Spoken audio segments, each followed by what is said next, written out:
Bonjour à tous les bien-aimés frères et sœurs en Jésus-Christ qui nous écoutent à travers le monde. Bonjour à l'ensemble du corps de Christ. Bonjour aux chrétiens, bonjour aux chrétiennes.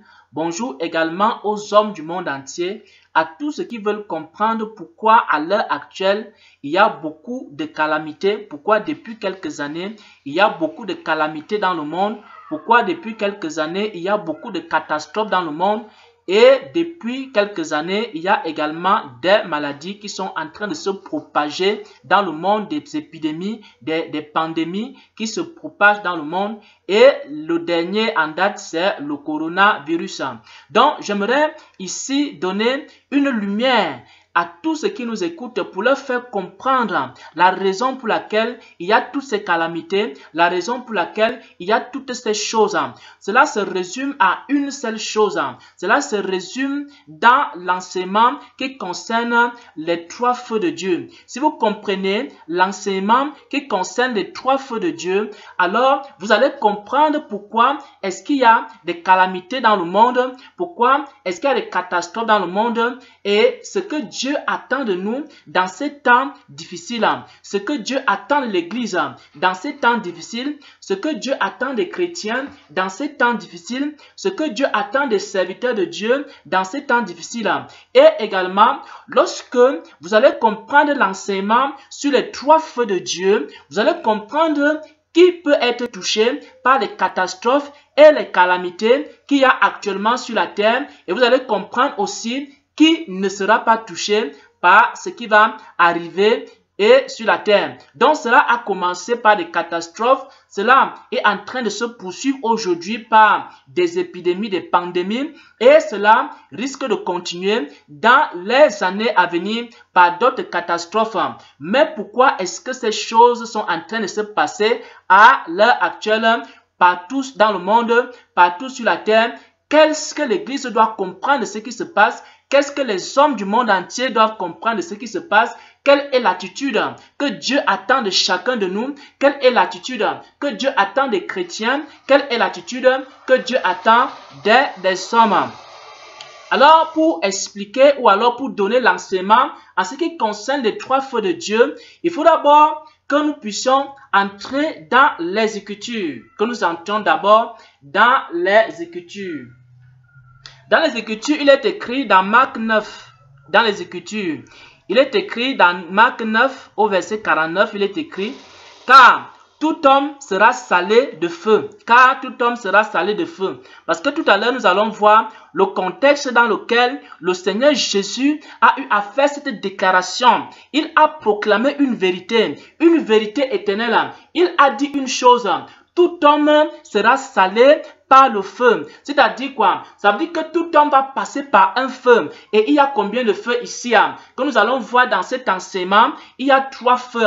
Trois feux qui sont connus dans les Écritures. Si tu échappes au premier feu, tu ne vas pas échapper au deuxième feu. Si tu échappes au deuxième feu, tu ne vas pas échapper au troisième feu. Mais c'est quoi le premier feu de Dieu? C'est quoi le deuxième feu de Dieu? C'est quoi le troisième feu de Dieu? Dis ça ensemble. C'est ce que nous allons voir dans les Saintes Écritures. Nous allons prendre pour voir déjà qu'est-ce que le premier feu de Dieu. Nous allons entrer ici dans les Écritures. Qu'est-ce que le premier feu de Dieu?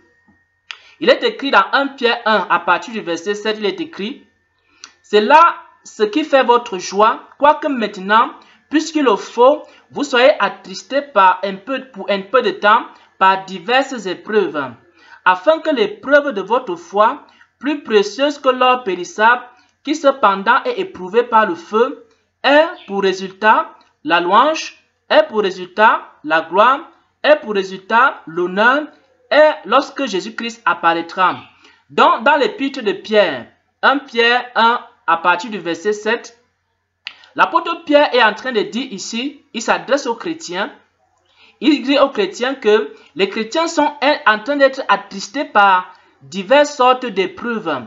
Et il dit, afin que l'épreuve de votre foi, plus précieuse que l'or périssable, qui cependant est éprouvée par le feu, ait pour résultat la louange, la gloire, l'honneur, lorsque Jésus-Christ paraîtra. Donc le premier feu ici, ce sont les épreuves par lesquelles Dieu fait passer ses enfants. Le premier feu, c'est quoi? Ce sont les épreuves par lesquelles Dieu fait passer ses serviteurs. Le premier feu, ce sont les épreuves par lesquelles Dieu fait passer tous ceux qui ont accepté Jésus-Christ comme Seigneur et Sauveur. Pourquoi? Parce que les Écritures nous enseignent que tous ceux qui veulent vivre pieusement en Jésus-Christ seront persécutés.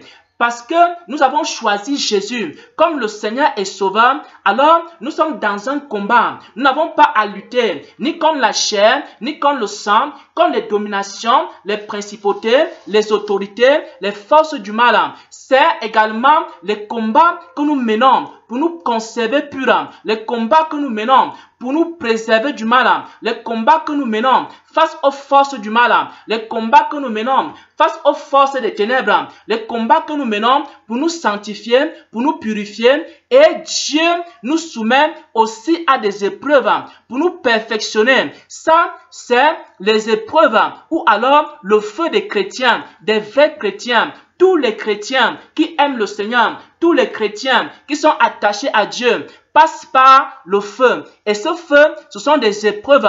Pourquoi? Parce que Jésus également a dit à ses apôtres que vous êtes de ceux qui ont persévéré avec moi dans les épreuves. C'est pourquoi je dispose le royaume des cieux pour vous. C'est-à-dire, tu as accepté Jésus-Christ comme ton Seigneur, comme ton Sauveur, comme ton Maître, comme ton Rédempteur. À ce moment-là, Dieu commence à te façonner, Dieu commence à te purifier, Dieu commence à te nettoyer, Dieu commence à t'enseigner et tu dois pratiquer la parole de Dieu dans un monde qui est contre la parole de Dieu. Alors, les hommes vont commencer à te haïr. Alors, les hommes vont commencer à te persécuter. Alors, les hommes vont commencer à te calomnier. Et lorsque les gens vont te calomnier ici, ce sont des épreuves par lesquelles tu passes. Peut-être tu peux être dans une entreprise, on peut te licencier à cause de Jésus. Peut-être tu peux être marié, après ta femme te quitte à cause de Jésus. Tu peux être marié, ton mari te quitte à cause de Jésus. Ça, c'est le premier feu. Ce sont des épreuves par lesquelles les chrétiens passent. Peut-être tu peux avoir beaucoup de revenus. Et lorsque tu donnes ta vie à Jésus, alors à un moment donné, tous ces revenus-là, alors disparaissent et tu te retrouves dans une situation difficile de précarité et tu dois persévérer dans ces épreuves-là pour hériter la vie éternelle. Il y a certaines choses que tu faisais, cela te rapportait beaucoup d'argent. Maintenant que tu as donné ta vie à Jésus, tu ne peux plus faire ces choses-là. Tu ne peux plus être, par exemple, détenteur des bars, détenteur des boîtes de nuit. Or, ces boîtes de nuit-là te rapportaient beaucoup d'argent. Maintenant, tu as donné ta vie à Jésus, tu es obligé de fermer tout le commerce que tu faisais qui était désagréable à Dieu. Donc, tu es obligé de passer par une épreuve. Cette épreuve-là, c'est un feu. C'est le premier feu. Le feu des chrétiens, des enfants de Dieu, des véritables enfants de Dieu. Ils passent par des épreuves. Et dans ces épreuves, Dieu les perfectionne. Dans ces épreuves, Dieu les purifie. Dans ces épreuves, Dieu les enseigne et Dieu les fait progressivement ressembler à Jésus-Christ. Ça, c'est le premier feu de Dieu, le feu des vrais chrétiens. Maintenant, nous allons voir le deuxième feu de Dieu. Et dans ce feu-là, vous allez comprendre pourquoi il y a des calamités sur la terre et qui peut être touché par les catastrophes qui se passent actuellement sur la terre et qui est-ce que Dieu peut épargner de ces calamités, qui est-ce que Dieu peut épargner de ces catastrophes. Nous allons prendre Apocalypse 3 à partir du verset 10 pour voir c'est quoi le deuxième feu de Dieu. Apocalypse 3 au verset 10, il est écrit: parce que tu as gardé la parole de la persévérance en moi. Donc Jésus est en train de s'adresser à une église qui était dans la vérité. Il leur dit: parce que cette église-là a gardé la parole de la persévérance en moi, je te garderai aussi à l'heure de la tentation qui va venir sur le monde pour éprouver les habitants de la terre. Je te garderai de quoi? À l'heure de la tentation qui va venir sur le monde pour éprouver les habitants de la terre. Donc le deuxième feu, c'est quoi? Le deuxième feu, c'est lorsque Dieu envoie des châtiments sur la terre, c'est lorsque Dieu envoie des calamités sur la terre, c'est lorsque Dieu envoie des catastrophes et des famines sur la terre, dans un but, c'est pour pousser les gens à la repentance, c'est pour pousser les gens à s'humilier, c'est pour pousser les gens à se tourner vers Dieu. Lorsque certaines catastrophes arrivent, Dieu veut par là humilier les cœurs des hommes pour que les hommes reconnaissent les limites de leur intelligence, pour que les hommes reconnaissent les limites de leur propre sagesse et qui se tournent vers Dieu et qui commencent à se tourner vers le véritable. Donc, Dieu peut éprouver. Dans Apocalypse 3, à partir du verset 10, Dieu dit quoi? Dieu dit que il y a une heure de la tentation dans le monde entier actuellement, parce qu'il y a beaucoup de catastrophes. Le monde est en train de vivre une heure de tentation, une heure d'épreuve. Dieu a décidé d'éprouver la terre. Et depuis quelques années, il y a beaucoup de catastrophes qui ne font que grandir jour après jour, année après année. Depuis quelques années, beaucoup de catastrophes ne font qu'arriver sur la terre. Et nous avons aujourd'hui une épidémie ou alors une pandémie qu'on appelle le coronavirus. Ça fait partie également de la tentation, des épreuves que Dieu a fait venir dans le monde. Mais qu'est-ce que le Seigneur dit dans Apocalypse 3 à partir du verset 10? Parce que tu as gardé la parole de la persévérance en moi, je te garderai aussi à l'heure de la tentation qui va venir sur le monde pour éprouver les habitants de la terre. Ça veut dire quoi? Ça veut dire que tous ceux qui seront déjà passés par le premier feu, ils ne vont plus passer par le deuxième feu. Ça veut dire quoi?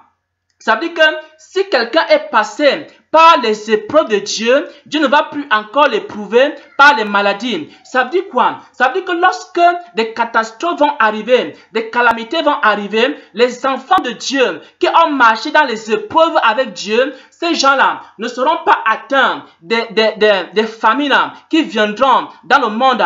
Les enfants de Dieu ne seront pas atteints des maladies, du coronavirus et de toute autre pandémie ou épidémie qui viendront sur la terre. Lorsqu'il y aura des catastrophes, lorsque des ponts vont s'écouler, lorsque des immeubles vont s'écouler, Dieu va préserver ses véritables enfants. Pourquoi? Parce qu'ils ne pourront plus passer par le deuxième feu, étant donné qu'ils sont déjà passés par le premier feu. Tous ceux qui ont accepté les épreuves de Jésus, tous ceux qui ont accepté de marcher dans la vérité, tous ceux qui ont accepté de marcher dans les épreuves que le Seigneur a données, ils sont déjà passés par un premier feu. C'est pourquoi ils ne peuvent plus passer par le feu de la tentation qui vient dans le monde.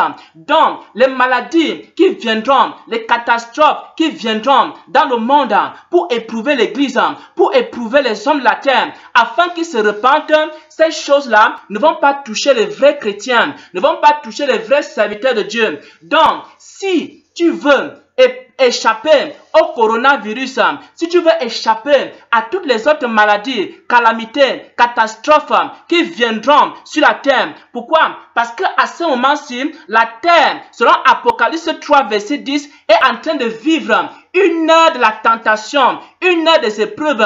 Dieu est en train d'éprouver la terre. À travers tout ce qui se passe actuellement dans le monde, Dieu éprouve la terre. Mais si tu veux échapper, il faut que tu passes par le premier feu, que tu donnes ta vie à Jésus et que tu marches dans ces épreuves. Alors, tu seras déjà passé par le premier feu et Dieu t'épargnera du second feu. C'est également ce qu'il dit dans Apocalypse 3, verset 10. Parce que tu as gardé la parole de la persévérance à moi, je te garderai aussi à l'heure de la tentation, à l'heure de la tentation, à l'heure de la tentation, je te garderai. Donc, tous ceux qui vont se purifier, se sanctifier, marcher avec le Seigneur dans la vérité, tous les malheurs qui viendront sur la terre ne les atteindront point.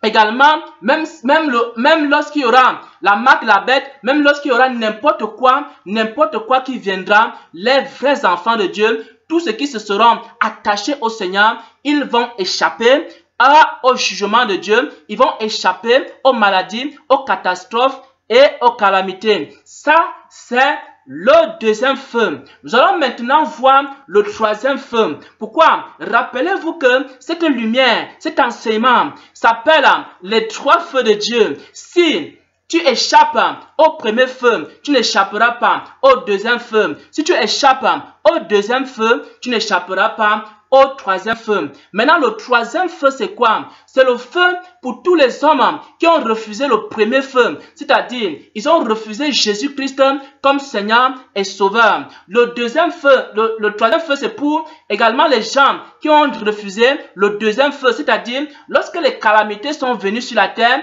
les catastrophes sont venues sur la terre, ils ont refusé de se repentir. Ça veut dire que les deux premiers feux ne les ont pas atteints. Alors, le troisième feu va les atteindre. Et c'est quoi le troisième feu? Le troisième feu, nous allons voir ça dans Marc 9 à partir du verset 42 jusqu'au verset 49. Il est écrit ici, « Si ta main est pour toi une occasion de chute, coupe-la, car mieux vaut pour toi entrer manchot dans la vie que d'avoir les deux mains et d'aller dans la géhenne, dans le feu qui ne s'éteint point. Si ton pied est pour toi une occasion de chute, coupe ton pied, coupe-le, mieux vaut pour toi entrer boiteux dans la vie que d'avoir les deux pieds et être jeté dans la géhenne, dans le feu qui ne s'éteint point. Et si ton œil est pour toi une occasion de chute, arrache-le, mieux vaut pour toi entrer dans le royaume des cieux avec un seul œil que d'avoir les deux yeux et d'être jeté dans la géhenne où le ver ne meurt point et le feu ne s'éteint point. Donc le troisième feu, c'est le feu de la géhenne. Le troisième feu, c'est le feu de l'enfer. Le troisième feu, c'est le feu du jugement éternel. Le troisième feu, c'est le dernier feu. C'est-à-dire que si tu n'as pas donné ta vie à Jésus et que tu n'as pas marché dans les épreuves de Dieu, tu as échappé au premier feu parce que tu as refusé de marcher avec Dieu. Deuxième feu maintenant, lorsque les calamités arrivent sur la terre, le coronavirus, les catastrophes qui arrivent sur la terre et que tu ne te repens pas, ça veut dire que tu as encore échappé au deuxième feu. Tu as refusé de te repentir. Et si maintenant tu as échappé à ces deux feux, il ne te reste qu'une seule solution, c'est d'entrer dans le troisième feu. Le troisième feu, tu ne peux pas y échapper. Pourquoi? Parce que c'est le feu de la géhenne. C'est ce que les Écritures nous disent ici dans Marc 9 à partir du verset 42 jusqu'au verset 49. Parce qu'il est écrit, car tout homme sera salé de feu. Tout homme, que tu sois chrétien, que tu sois non chrétien, musulman, bouddhiste, tout homme sera salé de feu. Si tu échappes au premier feu, tu n'échapperas pas au deuxième feu. Si tu échappes au deuxième feu, tu n'échapperas pas au troisième feu. Qu'est-ce que le premier feu? S'il faut se résumer, le premier feu, c'est lorsque tu acceptes Jésus, lorsque tu acceptes de marcher avec Dieu, lorsque tu te repens et que tu marches en nouveauté de vie, alors tu as embrassé le premier feu, tu as embrassé la parole de Dieu, tu as accepté de marcher dans la volonté de Dieu. Ça, c'est le premier feu parce que tu as accepté les épreuves de Dieu, tu as accepté les épreuves d'une vie sainte, d'une vie consacrée à Dieu. Vous allez voir le premier feu dans 1 Pierre 1 à partir du verset 7. Maintenant, si tu n'as pas accepté de marcher avec Dieu, ce qui va arriver, c'est que Dieu va envoyer une heure de la tentation sur la terre. Et c'est l'heure à laquelle nous nous trouvons aujourd'hui, actuellement, parce que les gens ont refusé de marcher avec Jésus. Les gens ont refusé de se repentir parce que le mal s'est propagé sur la terre. Le cœur des hommes est devenu insensible, dur, incapable d'écouter Dieu. Dieu a donc envoyé une tentation sur la terre. Et depuis quelques années, il y a beaucoup de choses qui se passent sur la terre. Ça, c'est le deuxième feu. Mais ce feu-là ne va pas toucher les vrais enfants de Dieu. Parce que les vrais enfants de Dieu ont déjà accepté de marcher dans les épreuves de Dieu. Ils sont donc dans le premier feu. C'est pourquoi le coronavirus ne touchera pas les vrais enfants de Dieu qui marchent avec Dieu. Donc, n'ayez point crainte. C'est pourquoi les catastrophes ne toucheront pas les vrais enfants de Dieu qui marchent avec Dieu. Toutes les choses qui vont se passer sur la terre et qui viennent du jugement de Dieu ne toucheront pas les vrais enfants de Dieu. Maintenant, tous ceux qui vont donc échapper aux deux premiers feux, c'est-à-dire malgré les catastrophes qui vont venir sur le monde et que les gens vont s'endurcir, vont refuser de se repentir, alors il ne leur reste que le troisième feu qui est le feu de lac de feu, qui est le feu de la géhenne, qui est le feu de l'enfer. Et c'est parce qu'il n'y a plus rien à faire, il ne restera plus que le dernier feu, le feu d'enfer. Bien-aimés frères et sœurs, hommes qui m'a écouté, ce que je peux te dire, si tu n'as pas encore donné ta vie à Jésus, c'est le moment de se repentir, de donner sa vie à Jésus pour que tu échappes au troisième feu. Parce que si on est au stade du deuxième feu actuellement, c'est parce que les cœurs des hommes se sont endurcis. Parce que le cœur des hommes à travers le monde s'est endurci. Et Dieu a envoyé le feu pour éprouver les habitants de la terre selon Apocalypse 3, verset 10. Maintenant, ce que Dieu attend maintenant des serviteurs de Dieu, c'est que les serviteurs de Dieu prêchent pendant que ces catastrophes vont arriver, pendant que ces pandémies, ces épidémies, toutes ces choses vont arriver, ces calamités vont arriver sur la terre. Il faudra que tous les serviteurs de Dieu aient un seul message. Demandez aux hommes de se repentir. Demandez aux hommes de se repentir. Parce qu'il y a un troisième feu qui arrive, c'est le feu de lac de feu, le feu de la géhenne. Donc si les gens se repentent, alors Dieu va restaurer. Même si tu as été atteint de la maladie et que tu te repens, Dieu va te restaurer. Dieu va te faire de toi son enfant. Il va te pardonner. Donc, mais si tu refuses de te repentir, ce qui va se passer, c'est qu'il ne reste pour toi que le troisième feu, qui est le feu de l'enfer, qui est le feu de la géhenne. Et à ce moment-là, tu ne pourras plus, il n'y a plus rien à faire pour toi parce que quand on arrive au stade du troisième feu, il n'y a plus rien à faire pour toi. Et tout homme sera salé de feu. C'est à toi de choisir ton feu. Est-ce que tu as choisi le premier feu? Est-ce que tu as choisi le deuxième feu? Ou alors est-ce que tu as choisi le troisième feu? Frères et sœurs en Jésus-Christ, hommes et femmes à travers la terre, je vous conseille de choisir le premier feu qui consiste de marcher avec Dieu en étant persécuté, en étant insulté, en étant outragé. Ce n'est pas grave. Mais si tu marches dans ce feu, tu as la vie éternelle et tu vas hériter la gloire de Dieu. Maintenant, il y a le rattrapage, il y a une autre possibilité de se rattraper. C'est le deuxième feu. C'est que pendant qu'il y aura des calamités, tu peux aussi te détourner de voies, reconnaître que tu t'es égaré, reconnaître que tu t'es trompé. Peut-être lorsque des pandémies, des épidémies vont t'atteindre, c'est à ce moment-là tu as aussi la possibilité de te repentir. Donc n'endurcis pas ton cœur. Si tu as été touché par une maladie, par une catastrophe, par une calamité, de cet temps la fin, alors ne t'endurcis pas. Repends-toi simplement et alors Dieu va t'épargner le troisième feu qui est le feu d'enfer. Et à ce moment-là, tu as toujours la possibilité de te rattraper. Il n'est pas encore trop tard. Là maintenant, les gens peuvent se rattraper. Maintenant, les gens peuvent se repentir. Si tu ne marches pas avec le Seigneur, tu peux toujours te rattraper. Si tu as attrapé une de ces maladies, des temps de la fin, tu peux te rattraper. Si tu as été victime d'une de ces catastrophes, des temps de la fin, tu peux toujours te repentir et te rattraper afin que maintenant tu échappes à l'enfer, afin que maintenant tu échappes à la géhenne. Pourquoi? Parce que tout le monde sera salé de feu et c'est à chacun qui choisit son feu. Au nom de Jésus-Christ, Amen.